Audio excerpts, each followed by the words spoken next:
Black power to black people. White power to white people. Okay? You haven't had white power, you've had pig power. All right. If you had white power, you wouldn't have those pigs inflicting power upon you right now.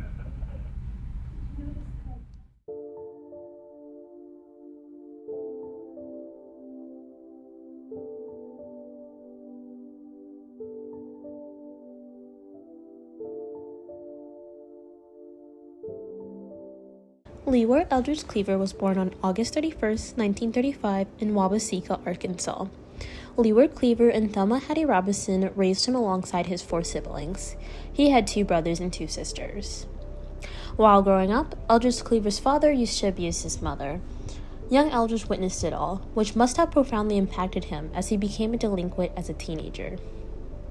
In his later years, he moved to Phoenix and then Los Angeles, where he'd spend a lot of time in and out of reform programs for petty crimes like theft and the distribution of marijuana.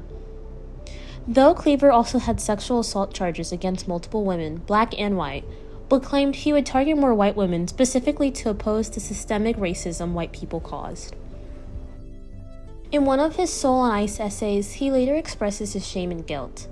He later writes, "I took a long look at myself and, for the first time in my life, admitted that I was wrong, that I had gone astray. Astray not so much from the white man's law as from being human, civilized, for I could not approve the act of sexual assault. Even though I had some insight into my own motivations, I did not feel justified. I lost my self-respect. My pride as a man dissolved, and my whole fragile moral structure seemed to collapse, completely shattered. That is why I started to write, to save myself." Cleaver experienced many incarcerations at a young age. Most notably, he was imprisoned for assault with intent to murder at age 22. Due to spending time in jail, he missed out on school. He tried to make up for it by reading a lot of sophisticated works like Thomas Paine, Karl Marx, and James Baldwin. But he was heavily inspired by the teachings of Malcolm X. These readings influenced him to write a powerful set of essays he named Soul on Ice, which was published in 1968. This was a foundational work of the Black Power movement. Shortly as he got out in 1966, he met Huey Newton and Bobby Seale, both who founded the Black Panther Party. In 1966, Eldridge joined the Black Panther Party and served as the first Minister of Information. Newton here talks about what it was like recruiting Eldridge.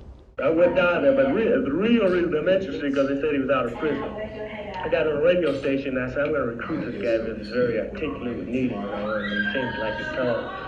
I don't, so we need more guys. Let's do that. The Black Panther Party had gained a star, and his recruitment brought the party to national attention. Huey was the vision, Bobby was the personality, and Eldridge was the intellect linguistic genius. But Eldridge being the voice came with the price as he was quite controversial in the community. Some called him a Rottweiler, or crazy, but others respected him. He knew how to speak. He had charm, a sense of humor, but he did not cut corners. It's my belief that Ronald Reagan is a punk, a sissy, and a coward, and I challenge him to a duel. I challenge the punk to a duel to the death, and he can choose his own weapons, a gun, a knife, or marshmallow. I'll beat him to death with a marshmallow. He would also then go marry another active member of the party, Kathleen Neal. When Huey was arrested for shooting an officer in '68 and Bobby was in and out of jail, Eldridge was the only available spokesperson for the Black Panther Party and became the leader within the party. From then on, the party opened up free clinics and free breakfast programs, created the Black Panther Party newspaper, and led protests under his guidance. When MLK was murdered on April 4, 1968, Cleaver was involved in a shootout. His idea was to attack the police directly. Bobby Houghton, who was 17, joined, but the revolt ended tragically, and Houghton unfortunately lost his life by the hands of the police. Meanwhile, Eldridge was ordered to surrender to go back to prison, but he didn't turn himself in, and instead fled the U.S. He escaped and traveled to Algeria, Cuba, and France. He also opened an international wing of the Black Panther Party and functioned there at Algeria. The Black Panther Party back in the U.S. was left without a leader again. David Hilliard, a member of the party, started to develop a leadership role for a temporary time until he got into some legal trouble and fled to Cuba.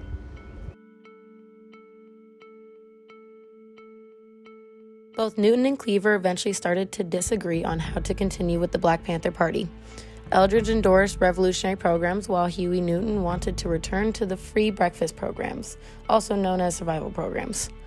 Newton saw the Black Panther Party as a vehicle for social service, and he wanted to connect more with the people in the community.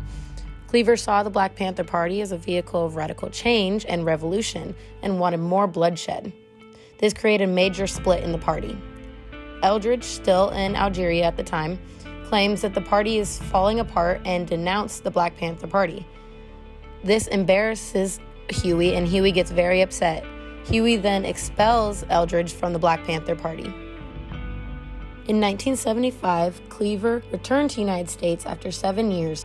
He officially denounced the Black Panther Party once again and claimed that America has changed while he was away and that the judicial system would treat him fairly. Mr. Eldridge Cleaver never understood America because he never understood himself. Now he understands both. So the ex-revolutionist, fugitive from justice, who fled abroad 7 years ago, has now fled several foreign countries, including communist ones, and back to the United States. His attempted murder charges have been dropped, and he was instead placed on probation for assault. Eldridge later turned to Christianity, claimed to be a born-again Christian, and was anti-communism.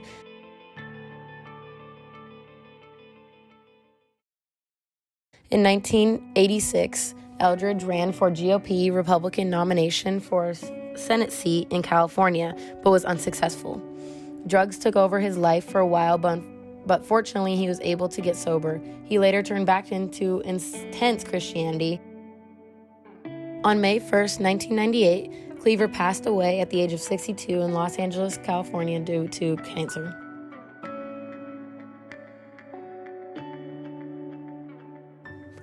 Overall, the influence Eldridge had on the Black Panther Party and the Black Power movement was significant. However, his actions should not be put on a soapbox.